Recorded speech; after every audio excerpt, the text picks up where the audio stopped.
Rasmus Ankersen, welcome to the Way of Champions podcast. Thanks, John. Pleasure to be with you. I'm so excited. Your new movie, The Hockey Miracle in the Middle of Nowhere, is incredible and such a great story. But before we kind of dive into that, I wanted to start before the movie and with a great story that you tell in your 2012 book, The Goldmine Effect, about the young son of the equipment manager at FC Midtjylland, and that this past month, watching that same boy become a household name around the world as he saved his teammate Christian Eriksen during the Euros. Can you talk about Simon Kjær and that story and how you got interested in talent and what it is and how it's developed? Sure. I mean, really, the story about Simon was what started the journey for me into the world of talent ID and talent development and answering some of those questions we kind of all ask ourselves if we work in that space. So it goes back to 2005, where I was a young football coach. I helped build the first football academy in Scandinavia, which was the Midtjylland Academy, where I'm the chairman of the club today. And at that time, when we built the academy, we had big ambitions, but we didn't have any reputation. So we were really in a position where we had to recruit kind of what was left when everyone else had made their picks. So it was like second, third level talent that we had to pick. And actually, we ended up one of the last players. The first season we recruited was Simon, and we we recruited him because we couldn't get anyone that was better at the time, and also it helped that his father worked as a kit man at the academy, and he did a good job, and so we took him in, and then obviously 3 years later, when he turned 18, we sold him for something like £4 million to an Italian club, Palermo.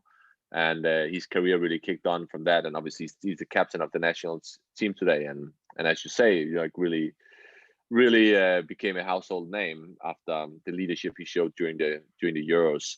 So when he was 15, and this is where I think the interesting part of the story is when he was 15, all the coaches in the academy, including myself, we did a small exercise. We kind of wrote down on a piece of paper the names of the 5 players in the academy that each of us thought would be the best 5 years in the future. And we collected all the pieces of paper, we put them into an envelope, we sealed the envelope, we put it away. And then 5 years later, we reopened the envelope, and not a single one had Simon among the 5, not a single one. And I think it was interesting because, I mean, we were highly skilled coaches. We all had the finest coaching certificate you can have in Europe. We had maybe more than 100 years of combined experience doing talent ID, talent development, and no one had Simon among their 5. And the guy that was number 1 on my list, he doesn't even play football today. He runs a pizza place in the southern Denmark. So it kind of made me think a lot at the time, like what is talent? How do you identify talent? How do you grow talent? And that kind of set me on that journey to try and identify some of those places that seems to just produce one world-class performer after another, and kind of against the odds produce a lot of top athletes. Yeah, and it's such a great story. It's one that I've kept in mind, and I've been coaching for 3 decades now, and I think of the kids who at 10 or 11 or 12 didn't show much, and then all of a sudden blossomed, and the ones who, like you said, shone very brightly when they were younger and then faded away. And I think most any professional athlete in any sport that I talk to, if you ask them, was there someone better than you when you were younger, they almost all say yes, don't they?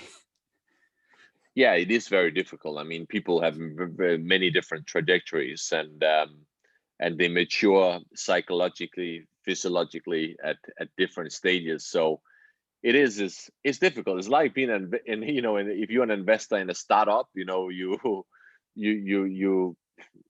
that a lot of the companies you invest in are never going to make it, and it's very difficult at an early stage to point out which are the ones. And that's the same thing with athletes. You're basically trying to predict the future, and there are so many variables. So that's why we got to be really careful about not making tough selections too early on unreliable information. Mm-hmm. And so at that, at that time when you wrote the book, when you saw Simon, you set out to visit some of these talent hotbeds around the world. You went to Jamaica, you went to the Rift Valley, you went to all these different places and try to discover, like, well, what makes, as you called it in the book, a talent gold mine. So that sort of sets the foundation for your film here. So maybe let's just talk about those for a bit before we get into the film. What was it that you discovered? What were some of the commonalities that you saw? So I realized that a lot of the best athletes did not only tend to come from the same countries, they also tend to come from the same places within those countries, small regions, small villages even. And some of the examples that you mentioned there. Hang on a second, John. Yeah. Yeah. Sorry about that. Yeah.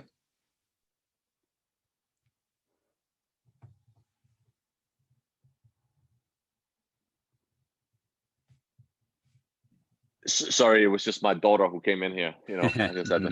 No Okay, worries. should I say that again? Yeah, just start the thought again. Okay, yeah. So basically, I realized that the best athletes in the world tend to not only come from the same countries, but they actually tend to come from the same regions within those countries, or the same villages within those countries. And you gave some of the examples yourself there, like Iten in Kenya, that's famous for producing all these top marathon runners. There's a village in Ethiopia called Bikochi with 17,000 people that produce some of the best middle distance runners in the world. A lot of the good sprinters in Jamaica actually come from the same athletic club in the outskirts of Kingston.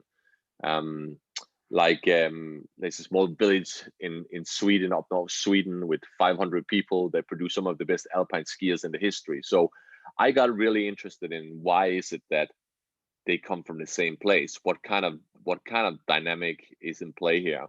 Because we tend to kind of explain high performance with either genetics or someone that's worked like really hard, but there seems just to be some kind of an environmental factor. There's something going on in these environments here that just increases the probability of people becoming top athletes. And I was interested in understanding what that was, and that's why I decided to travel around the world back in 2012 for 6 months, and I basically lived and trained in these places to try and get a better idea about why. I love the video of you running, I think, with the Kenyan runners, and all I was thinking was that's probably the only moment he was smiling that whole entire run. Yeah, I have a video of it, and I've got to tell you now the truth, which is that obviously this is high altitude, Yeah. and these guys they run really fast, Yeah. and I had to say to my cameraman, listen, mate, I'm gonna last for 2 rounds here, so you have 2 opportunities for me passing to get that shot. So you better get it right. Unfortunately, he got it right one of the times. Yeah, that was great. You look like you were real comfortable in the pace on the video there. That was perfect.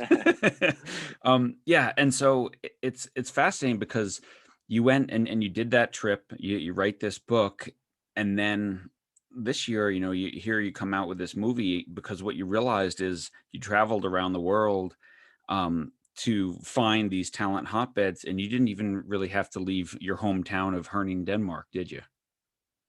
No, so this film came about because a couple of years ago I was back visiting my family. I live in London. I've been here for 12 years, so I was back in my hometown Herning to visit my family, and I met with one of my old friends, and we spoke about Goldmine Effect and the book, and he said, listen, have you ever actually looked into this backyard in Herning, which was basically a very like 2 blocks in a neighborhood Hmm.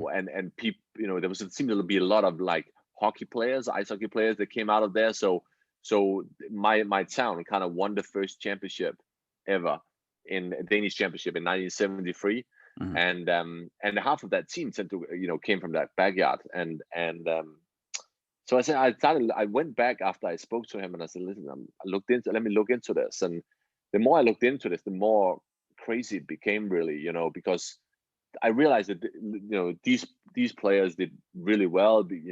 Established a national dominance back in the 70s. Then they got kids and they developed like a culture. And then it kind of ended up actually with this town producing 5 NHL players, Hmm. and that's pretty spectacular. I mean, a town in Denmark. Um, there's this great statistic that there are more ice hockey referees in Toronto than there are ice hockey players in the whole of Denmark. And Hmm. then there's a small town in Denmark with 50,000 people, and they've actually produced 5 NHL players, plus a lot of other top players that didn't quite make it to the NHL, but still played pro. And I and I And and I and thought and, there and was then, yeah, sorry. I was going to say, and there was a stat that I think you shared in there that during this time where this little town in Denmark produced 5 players, that was more than the city of Chicago and more than the city of Detroit, where we would consider like true hockey Exactly. hotbeds. Yeah. Yeah. There's I think if you grow up in Toronto, which is like the mecca of hockey, right? You got Yeah. maybe like in 1 in 4,000. If you play minor hockey, you have 1 in 4,000 chance becoming an NHL player. But if Mhm. you grew up in Herning during like a period of 10 years there, you had like 1 in 75 chance becoming an NHL player, which is pretty spectacular. So yeah, so I kind of realized that I actually travel around the world visiting all these talent hotbeds to just realize that maybe the most impressive of all of them was just right at my doorstep. So that's why I decided to kind of return home, and I spent a couple of years whenever I had some time left to produce a film about that, which I've then now called the Hockey Miracle. Yeah, and it's such a great story, and it's a really wonderful film to watch because it's personal, and you see these not kids anymore who are in the NHL, and they grew up watching their dads play in this hockey mad time, and really like what was in their windshield was hockey, hockey, hockey.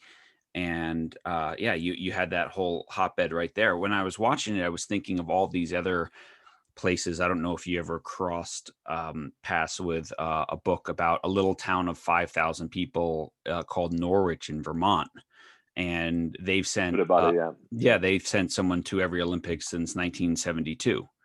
Mhm. And I mean, I live in a town called Bend, Oregon. We just cracked 100,000 people, and we've sent someone to almost every single Olympics for I don't know how many Olympics in a row now. And it's just really, really interesting. We're big skiing. But also we had like the decathlon champion for the last couple of Olympics came from here. And it's just really interesting because there are these qualities about these places that allow them to all of a sudden become these little talent hotbeds, right? Yeah, there is definitely something going on there, and I think there are different, and we can go into some of the explanations, but Yeah, definitely. there seems, there is obviously, it reinforces itself, because once someone has made it, then it seems to give a lot of belief that to other people that they can do it too. So, but I think culture is a massive thing, and then you can ask how does that culture develop? But you take Jamaica, for example, which is like a hotbed for sprinting. And I always tend to say, like, if Usain Bolt had been born in the US, I don't think he would have been a sprinter. I Hmm. think he would have been a wide receiver in American football, or maybe a basketball player because he's so tall. Because in sprinting, oh sorry, in Jamaica, if you have athletic talent, you become a sprinter. That's it. You don't become a footballer, you don't Hmm. become a basketball player, you become sprinting, because the culture is all about sprinting. I mean, the high school championship in the annual high school championship in Kingston is an event at the same level in like the Olympics. So the culture drives all talent into that particular discipline, and that's what you see in Herning and some of these other places too. That in small towns, like it tends to be developed more like a one-dimensional culture. It's all about one thing, and it means that they capitalize really well on their talent pool. Meaning that everyone who just everyone who showed the slightest bit of stick handling talent or skating talent in Herning and grew up, during the 90s, they became hockey players. That was it. It was not even a choice. It's just what happened. Yeah. Well, you interview Jean Cote in the movie, and he's been on the podcast here, and someone that I really admire his work and his research, and many of his students who have gone on to do great work in this talent space. And he talks about some of these factors, and we've been touching upon one here, which you call in the movie the birthplace effect, and I think that's what he coined it in his study. And like one of the statistics you talked about, 8 times more likely to make it pro in the NHL if you're from a town of 50 to 100,000 than over 500,000. I think I'm quoting that correctly. What is it? What also is it about being born in a place like that? What are these other qualities that you guys discovered? So I think in small towns, you have less distractions. If you grew up in a big city like Toronto or New York, for every choice you have to make, there's this 10 distractions, and that's a bit back to this idea about how culture drive talent into certain things. Another thing, a characteristic of small towns is that you have this role model effect, which I think is huge. So these players that made it to the NHL from Herning, they come back every August to skate, with the youngsters there at the rink. You basically, if you go there in August, then you sit and watch players at the rink. You'll watch 5 NSL players if you're lucky. So they come back and they're just like citizens, like from that town.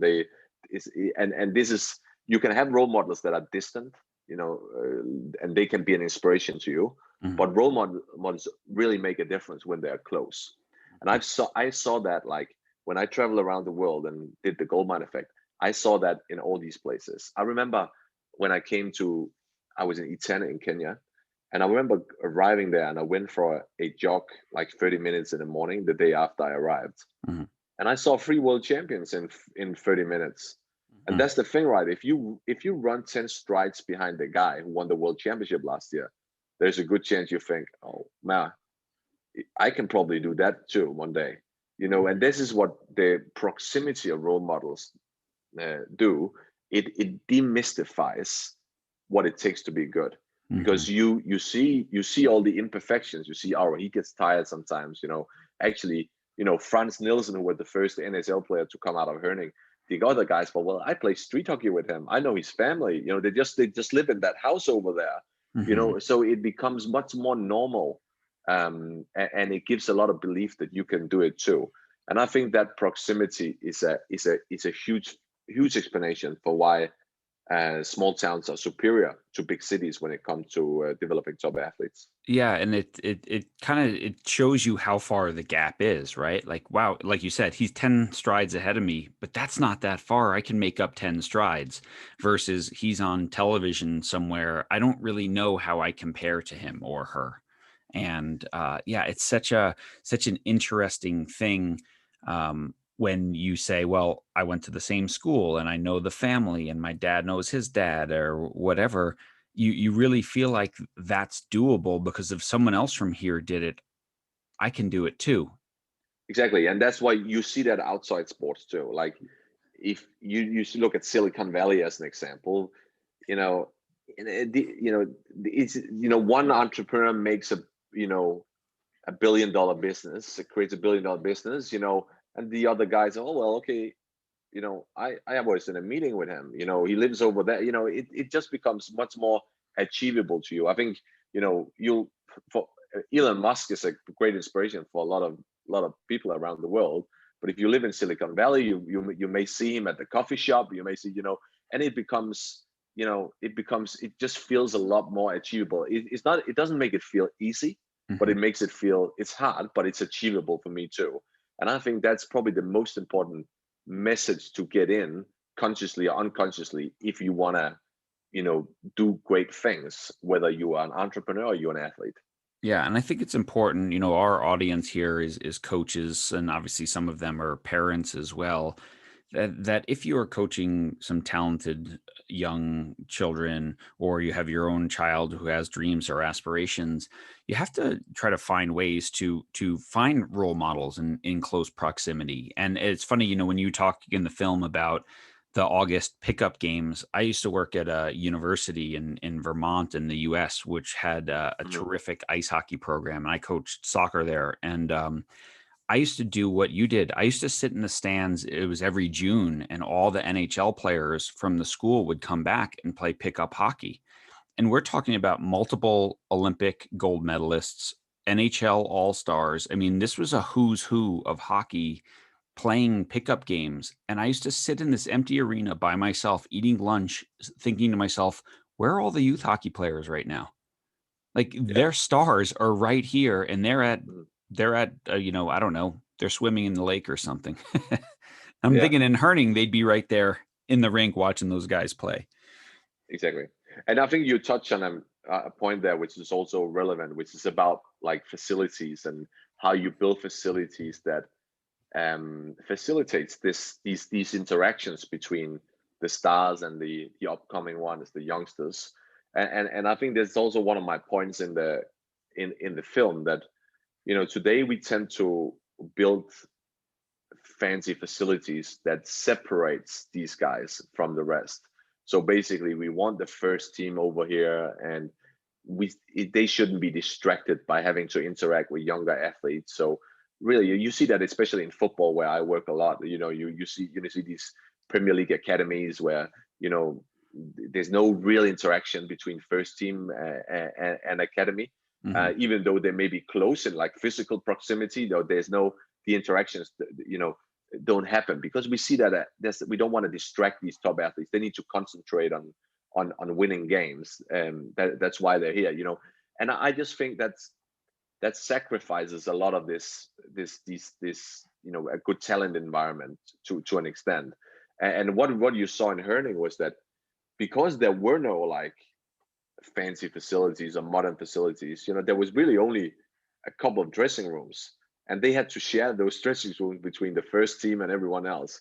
So you just naturally had all these micro interactions taking place Hmm. with people bumping into each other all the time, to create this you know um exchange of habits and exchange of they don't have to say anything, but just the fact that you can see what they do and how they train and all that, that makes a big impact. So I think it has a lot to do with how you design facilities. At the Midtjylland, the club Hmm. where I'm one of the clubs I'm running today, is we just building a new training ground, and we're designing it this way to Hmm. make sure that these interactions happen. It's been very deliberately designed to facilitate that.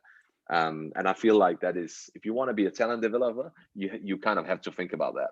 Yeah, I was going to ask you that because I don't know, in your footballing travels, have you ever been up to Manchester and been to the Cliff, Manchester United's old training ground?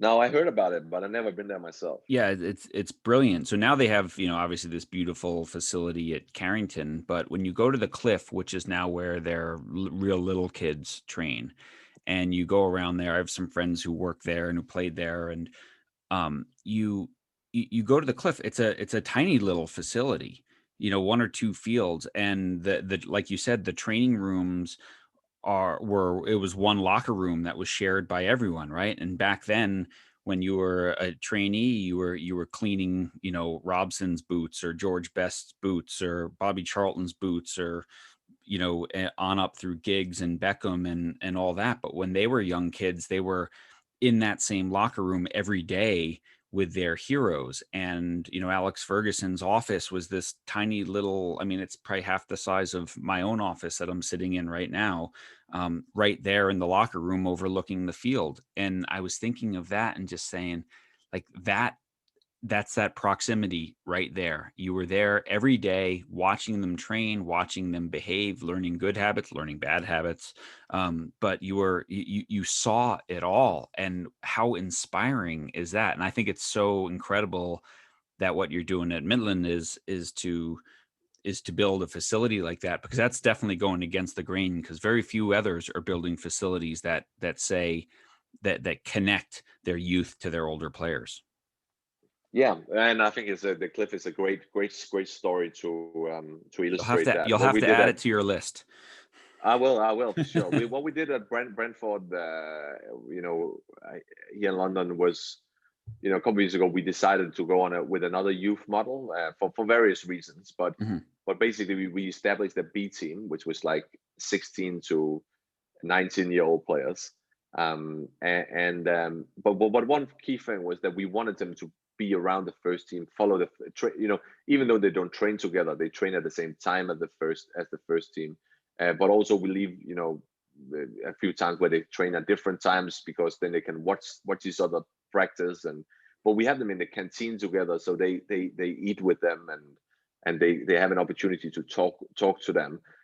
And I think that's really important, because then you have like a young guy sitting there who's 17. He's from Denmark. We have a few Danish players there in the B team, and then we have two Danish players that was in the semifinal at the Euros. And just like in a week's time, they're gonna sit there again, and they watch these guys play the Euro semifinal, a few weeks ago, and now they're sitting here talking to them.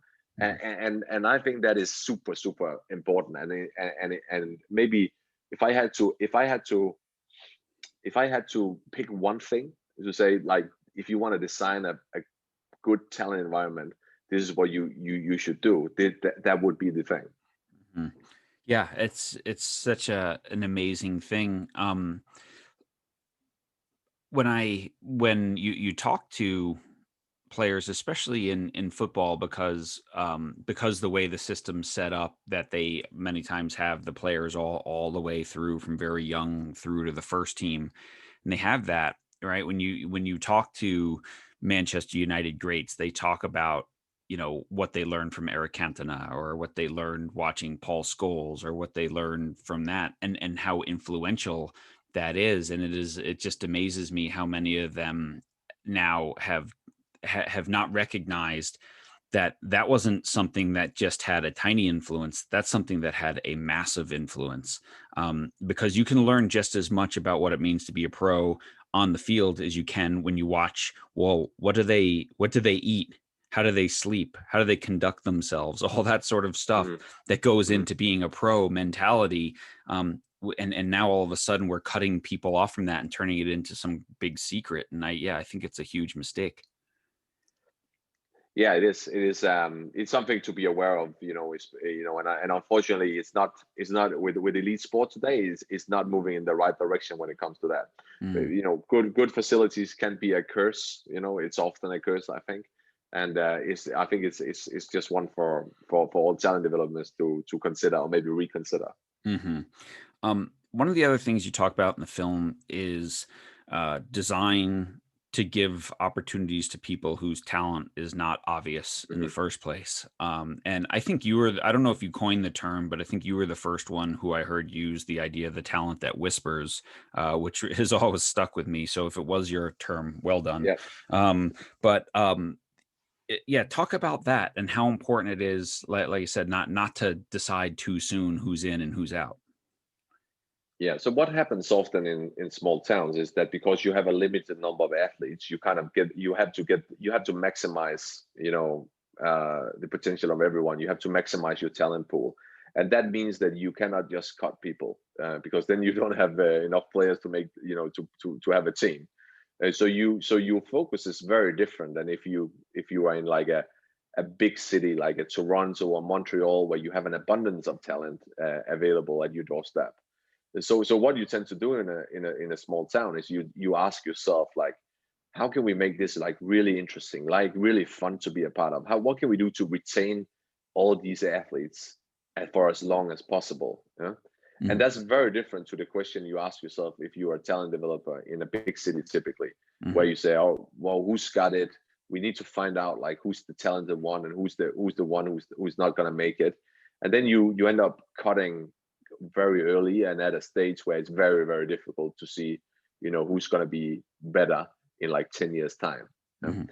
So they almost have like an inbuilt advantage, I think, in small towns, because they keep talent alive for longer, which I think is a very important point. It's not that it's super competitive still. Like in Herning, it was super competitive. They definitely played to win. There's no doubt about that. But they just had this community feel to it where no one was being cut unless they decided to, like, they wanted to stop playing themselves. So the example I give is Freddie Anderson, who is now the Toronto Maple Leafs goalie. Mhm. And that's a big job. That's probably one of the biggest jobs in hockey, because there was one guy who said, like, being the goalie of the Maple Leafs is like being the number 10 of the Brazilian national team in football. That's where you have the most pressure. And that's actually this guy from Herning, who's that guy in Toronto. But the thing is, with Freddie Anderson was like 17, 18. He didn't even make his debut in the Herning team. I mean, no one. If you had asked people in Herning at that time, is he a future NHL player? They would have laughed you. No one believed in that. He would have been the Simon So Kjær, right? Like the guy who didn't yeah, make anyone's list. yeah, yeah. So he was definitely a late bloomer. But he stayed in the system. That's the point. He stayed there, got a second chance. Then obviously when he was like 19, 20, started playing some games, and then he kind of kicked on from there. He went to Sweden, to Frölunda, did very, very well, and then he was drafted into the NHL. So my question is really, if Freddie Anderson had grown up in Toronto, would he then have been an NHL player today? And I don't think he would, Mhm. because he would probably, with the level he had when he was 15, 16, 17, he would have been cut. And once you've been cut, it's very difficult to get into the system again in Mhm. those big cities. So I think that's where small towns have a better innate ability to capitalize on the talent pool they have. And I think that's one of the reasons why they're also more effective. Mhm. So what can people who live in a big city, how can they design differently? And we've kind of talked about some of these things to create these type of opportunities. I mean, so I spend, my living certainly pre-COVID was going around and speaking to organizations and to coaches and to parents about a lot of this stuff, Mm-hmm. and telling them just to be patient, and we need as many kids as possible, as long as possible, best environment possible, and be patient. And yet so many parents are in a hurry to identify the best 7-year-old or the best 8-year-old, or and then to separate them out from the others. And the problem with that system is that early deselection or early selection becomes a self-fulfilling prophecy. Yeah. And then when we turn in things like the relative age effect, the fact that, well, early selection is probably going to happen more often if you're a quarter one kid and you're, or you're developmentally an early bloomer. We just deselect and out of the system so many kids, and yet the sports world is full of so many athletes who got missed, from Jamie Vardy in the Premier League to, Anderson in the NHL, right? Yeah, and it is any system has a responsibility to deal with that. The best to its best of its ability. You will always miss talent. I think it's impossible to imagine a scenario where there won't be any talent waste. Mhm. There will be, but you have to be really careful about where you select, and you have to select at some point, because you have this trade-off all the time. Where do you have, if you want everyone to stay in the system, you also end up dedicating less resource to to each athlete than if you pick a few and dedicate a lot of resource to them. And I think depending on who you are and where you are, if you're a club, if you're a team, if you're a country, you may adopt a different strategy to this. But fundamentally, I think it's just really important to be careful about the way you select when you select. Mhm. And the way I look at it is that it's very difficult. It's even more, for me, it's more about non-talent identification than it is about talent identification. Mhm. Based on the idea you can't see who will be the big stars, Mhm. but you can probably see who will not, who will Right. certainly not. Okay, so it's more about doing that, spotting non-talent than it is about, spotting talent. And I think when you turn it around that way, it makes the decisions easier to take. I think it's you if you think about it that way, you are less likely to miss out on talent. I think that's such a fascinating way to think about it, because then what you're really looking at is, there's probably a genetic component, right? That if Of mom course, is yeah. 5'1" and dad's 5'2", and you're searching for basketball players, you can probably deselect a few right there, right? But then you're also looking for these characteristics, right? Like resilience and drive and passion and teachable spirit, what we would call character traits that are better predictors of long-term excellence, rather than just what do I see in front of me in the moment in terms of speed and strength and, Hmm. skill, right?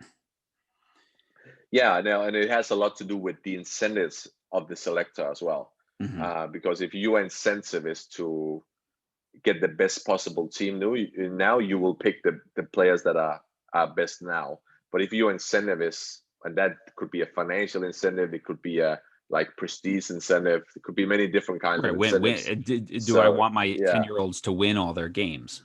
Yeah. yeah. But if you are in the long term, you think about it in a different way. So there are various components to this problem, I think, Hmm. both in terms of what you look for when you select and how you think about that prediction you're going to make, to how you in a system make sure that you align, you put in place the right incentives to get the right choices.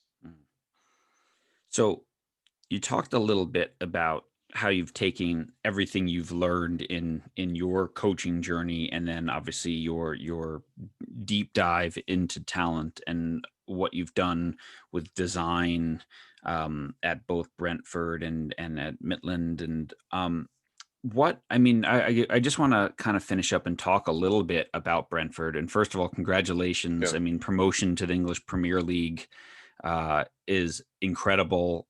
Ever since I read your book and I knew that you were part of the Brentford project, I've followed the team Mm, coming up the table. I remember, 2 years ago, the agonizing loss in the playoff final, and then yeah. this year finally making up. But what fascinated me a couple years back was when you made the decision as an organization, and you're the director or one of the directors of football there, to say, you know what, we're not going to compete with all these other clubs for 9-year-olds or 5-year-olds or whatever. We're going to wait, and we're going to have this B team. We're going to wait till 16 and maybe take some of these kids that others have released and cast off. Talk about, if you can, like Mhm. what went into that decision, and why that was the path for your club. So back then, Brentford ran an academy. Um, I think it cost probably about a couple £1 million to run it every year. Hmm. And why do you run an academy? I mean, an elite academy. You do that for basically for two reasons. You wanna make some kind of a profit on it, by developing the players and selling them on with a profit, or you want to produce first team minutes. Eh? And we didn't do any of that. We didn't produce any first team players, and we didn't, and therefore, obviously, those two things are linked. If you play, you more likely to sell the players, and then you make a profit. So we didn't do any of that. So we had to rethink our model. And there was when Brentford is based in West London, we had like 10 minutes, 15 minutes drive from Heathrow Airport. there's a lot of big football clubs in West London. There's Chelsea, there was we were with Fulham, QPR. In London you had North London, Arsenal, Spurs. You have Crystal Palace, you have West Ham. You got a lot of big clubs around, and then you have the big Manchester clubs that were spending maybe the same amount on just scouting, youth scouting in London as we spend on running our academy. So it's fierce competition. And so whenever we had a player that we felt, all right, he's 16, he's got a good chance, this boy, to make it. Then these clubs came in, and the way the compensation rules are structured in English football, you don't get rewarded very well when you lose these players. And they come in, they offer the player, the agent, the parent, whatever, more money, sell the projects, and then we lost these players. So because when you run an academy, you run from under 7, under 8, and the vast majority of these players are never going to make it. So for everyone that makes it, basically needs to pay for all the ones who don't make it. And then when this player that you actually think is going to give you that return, you also lose him for peanuts. Then it just doesn't make sense financially. So we had to do something. And so what we did was that we decided to scrap the academy, and we created a B team model. As I said before, it was 16 to 19-year-old players. And I often, say we went kind of for being an investor in a startup to being a Series A investor. Okay. So, if you invest in a startup, like you pay less for your share of that company, but you have much less certainty that company is going to be successful. If you are a Series A investor, you pay more for your share, but you have more certainty that company is going to be successful. And when you take a player later, you have more certainty, but you also pay a bit more for that certainty. So that was our model. And then we said, well, listen, there's so much inefficiency in the system. All these big clubs, around us, they make selection mistakes. They release players that end up actually being pretty good, because it's difficult to see even when they're 16 and 17. So let's instead of looking at these clubs as our enemies, let's try and turn them into our friends. Let's go and pick some of these guys up that are hungry for a second chance, and work with the clubs, and so we get first pick on those players. So that's what we call the reject strategy. That was part of the recruitment strategy. At the same time, we felt that we could go to small and medium-sized European countries like Denmark, like Czech Republic, and we could actually, sell a really good story to these top players there, like the youth national team players, and say, listen, we can be a pathway for you to the Premier League. Okay, we're not in the Premier League yet. We are now, obviously, but we were not at that time. So, but come and develop at Brentford, get your debut early on in the Championship, and then look, we've sold players to the Premier League. You can do that too. So we could sell a story that would allow us to have first pick in some of those markets.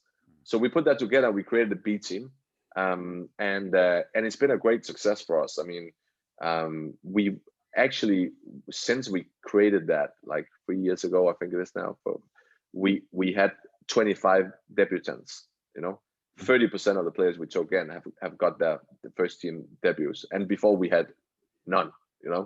So obviously this was not just about the model, the B team model. It was also about the culture and creating a pathway for these players, and making sure that we have a coach that buys into this and is prepared to give these young guys the chance to play. So that's also part of the story. But from a like organizational structure point of view, we felt that we had to create in the very fierce competition we found ourselves in. We had to create a different model, and that's what strategy is about. Right? It's about strategy is about how are you going to be different, and for us that was the answer, and I think it's worked well. Yeah, it's amazing. I remember the uproar when you did it, or others. Yeah, it wasn't fun. No, exactly, because it was kind of this thing of like, but we all have a responsibility to, train the 9-year-olds, and it's like, yeah, except that if we can't get any return on that investment, and these kids, like you said, can leave for peanuts. Well, then how about like, why not, it sort of pushed back against, why don't we have a responsibility to the kids who get released at 16? Yeah. Like we know how Yeah. hard that is and devastating Yeah. psychologically for so many kids. And here you became, like you said, this second chance club that truly, if we picked you, it's because we saw something in you that could maybe get you there. And are others following that model now? I think there's been various clubs in England looking into it. Some have done, you know, um, gone halfway on it, and created a B team, but maintain some sort of an academy structure still. Hmm. And others have just like looked into it without executing on it. So, but I think it's healthy as a country. I think it's healthy for talent development in a country to have different models. Why are we all going to be the same? Why are we all going to think we can master the whole spectrum from 7 years old to 21 years old? I mean, why are we not having certain clubs that just develop like us, like a niche expertise Hmm. in the transition from 16, 17, 18-year-old players to adult football? We kind of have a good knowledge now about what that takes and how you prepare for them, and we invest in that particular journey of talent development. And I think that's good for I don't think the authorities necessarily liked that we were kind of exiting the system. Hmm. But I think overall, I think it's a healthy thing for a system as a country to have different talent development models. And I don't think there's a problem with that, really. yeah, I love that. And I think the last, sort of the other thing that you can do there is, because you don't have all the resources focused on those really young kids, you can now focus, I think, on a more holistic approach. Because I think many clubs, they take those 16 to 19-year-olds and they throw them in the first team and they see if they sink or swim, but they never really invest in, wow, what's it like for a 16-year-old to now be on the field with, you know, a, a Danish international? Do I go in hard on that tackle or do I back Yeah. off? And so you can prepare them mentally. What do you do when you get in the locker room and no one talks to you because you're trying to take their spot? Mhm. There's so much, I think, that goes into that I, transition. I And think what you point, yeah, sorry, what you just one comment on that. I think what you is a good example you give, and I think what you also is maybe worth addressing another aspect relating to that of that BT model, which had to do with the games program. Mhm. So really, when we exited the system, we said, okay, we accept we're not going to get any funding from the Premier League academy funding like everyone else. We accept that, and we don't really have a games program, because in England it is like the Cat 1 academies play Cat 1 academies, the Cat 2 academies play Cat 2 academies, the Category 3 academies with Category 3, and so on, right? But that's really not, I think, a, the best way of doing talent development, because if you just play against players at the same level as you, roughly Mhm. at the same age as you, are you going to develop the best from that? So what we said was, let's put together our own games program. We don't play in a official competition, but we go on tours like 3 times a year. So we go into Germany to the Ruhr district, and we played Dortmund's reserve team, and we played, yeah, Mönchengladbach's under 19 team, Bayern Munich. We played, so, and we went to Spain and we played Villarreal's reserve team. And then we also sometimes signed up for these London Cups where you play against the Met Police team on a Mhm. really, really bad pitch in London. Okay. These semi-professional guys, technically not great, but I'm telling you, these guys physically, there's no mercy there. Yeah. But that's a really good learning experience for our guys. So we wanted to put together a variety of learning experiences, match experiences, because sometimes you have to deal with different types of challenges. And I think actually that's what I realized afterwards, that turned out to be a pretty good move, because I think that's the best way to develop players. You don't want to just give them expose them to the same challenge day in and week in and week out from a match experience. And as you say, like, you when you deal with different types of challenges, you just grow in a different way. So Mhm. I love that. This is so good, Rasmus. I truly, truly appreciate you being here because between being director of football at a Premier League club, a chairman of a Danish Super League club, an author, and a filmmaker, I'm not sure that you ever sleep. So, and a dad. Yeah, I know that. Yeah. Yeah. So, Most importantly. most importantly, exactly. Well, I truly appreciate you being here. Can you tell people how to find the movie? I highly recommend it. I told you before we started. I've watched it twice.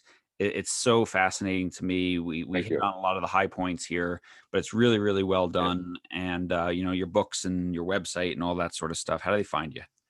So yeah, so I have a website. It's just rasmusankersen.com, and there's links to the film there. You can watch the trailer there, and there's links. It's at the moment it's on Vimeo, it's on Gumroad. It will be soon on iTunes and Google Play too. Mhm. But and it's called The Hockey Miracle in the Middle of Nowhere. So you can go to Vimeo and you can put in that title. It'll come up, or you can go to my website and find it that way. So yeah, that's the way to find it. That's the way to find it. And no, I echo what you said. Thanks very much. It was a pleasure to be on your show here, and it's great to see all the good work and the good conversations you're doing in the talent development space. Awesome. Thanks so much for being on.